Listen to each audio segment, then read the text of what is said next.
அண்மைச் செய்தி. விழுப்புரம் மாவட்டம் விக்கிரவாண்டியில் Saint Mary's பள்ளியில் கழிவுநீர் தொட்டியில் விழுந்து யுகேஜி குழந்தை பலியாகியிருப்பதாக தகவல் வெளியாகியுள்ளது. 4 வயதான லியாலட்சுமி என்னும் குழந்தை செயின்ட் மேரிஸ் பள்ளியின் கழிவுநீரின் தொட்டியில் விழுந்து உயிரிழந்த பரிதாபம் ஏற்பட்டிருக்கிறது. விழுப்புரம் மாவட்டம் விக்கிரவாண்டியில் செயின்ட் மேரிஸ் பள்ளியில் கழிவுநீர் தொட்டியில் விழுந்து யுகேஜி குழந்தை பலியாகியிருப்பதாக தகவல் வெளியாகியுள்ளது.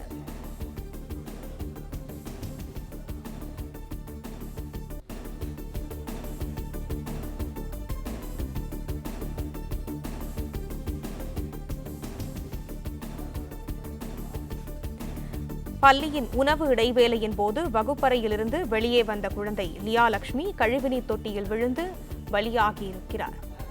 விழுப்புரம் மாவட்டம் விக்கிரவாண்டியில் செயின்ட் மேரிஸ் பள்ளியில் கழிவுநீர் தொட்டியில் விழுந்து யுகேஜி குழந்தை பலியாகியிருக்கிறார்.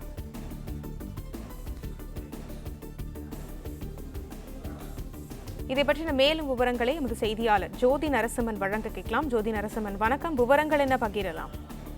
விழுப்புரம் மாவட்டம் விக்கிரவாண்டியில் உள்ள செயின்ட் மேரிஸ் பள்ளியில யுகேஜி படித்து வருகிற மாணவி லியாலட்சுமி இவர் இன்று நேற்று பள்ளி திறந்தவுடன் பள்ளியில் சேர்ந்திருக்கிறார்கள்.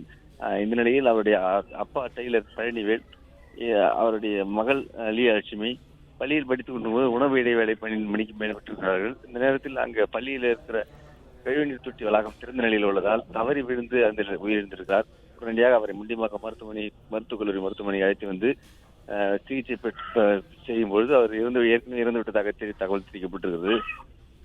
4 வயதான அந்த குழந்தை திறந்த நிலையில் ஆபத்தான நிலையில் உள்ள கழிவுநீர் தொட்டியில் விழுந்து உயிரிழந்தது மிகவும் அதிர்ச்சிக்குள்ளானது. இது தொடர்பாக போலீசார் தொடர்ந்து தீவிர விசாரணை மேற்கொண்டு வருகின்றனர்.